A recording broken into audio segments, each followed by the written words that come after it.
Most people feel that what you see in a photograph did not really happen. They are all suspect.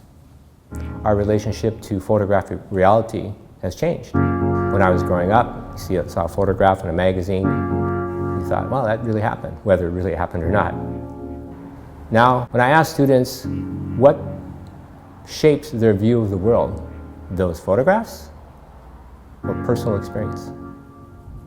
For the most part, it's those photographs based on things they do not believe.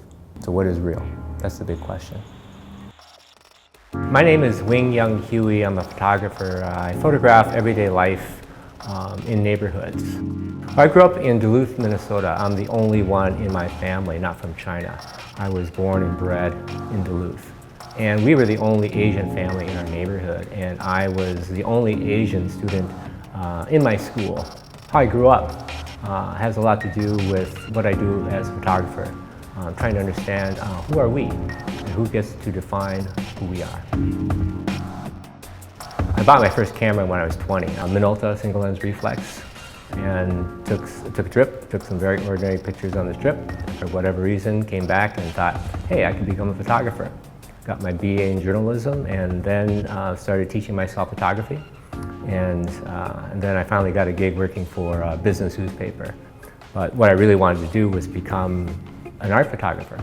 So after several years of working for this business newspaper, I got burnt out. And one day they called me in the office and they fired me. It freed me to do my first project in Frogtown. And I thought, how does a neighborhood like Frogtown work?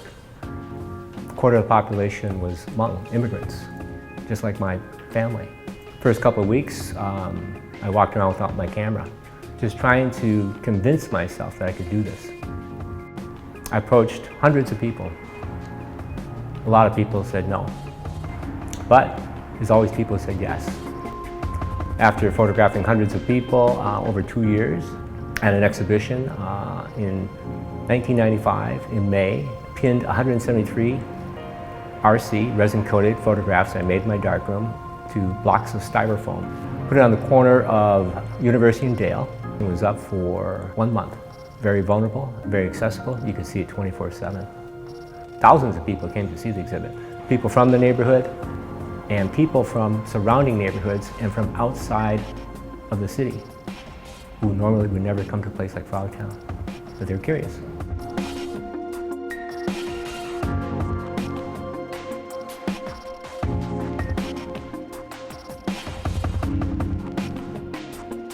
The reason I call my book Chineseness with a hyphen, because when you add ness to a word, to a noun, it turns that noun into an abstract noun. And as a hyphenated American, the underlying question throughout the book is who gets to define those hyphenated abstract nouns. When I was growing up in Duluth, my fellow Duluthians would ask me, where are you from? And I would say, I'm from Duluth. And they go, no, where are you really from? I really am from Duluth. What is implied in that question is, you are not one of us. The idea of Minnesota-ness. And then I went to China for the first time 9 years ago. And coming from Minnesota, a place where I feel like I stick out, but inside I feel like everyone else, I go to a place where I really feel like a foreigner. I was confronted by my American-ness. And so I started thinking, what if? What if I'd grown up in China? How would my life been different?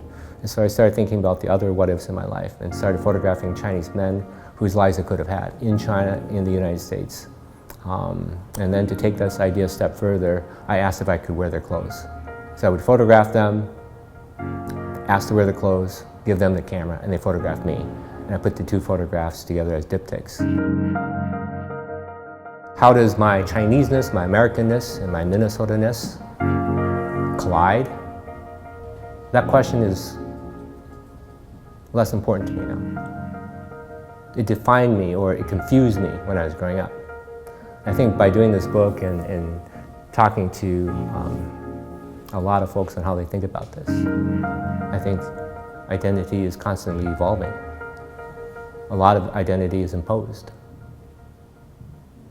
Why can't you just be you?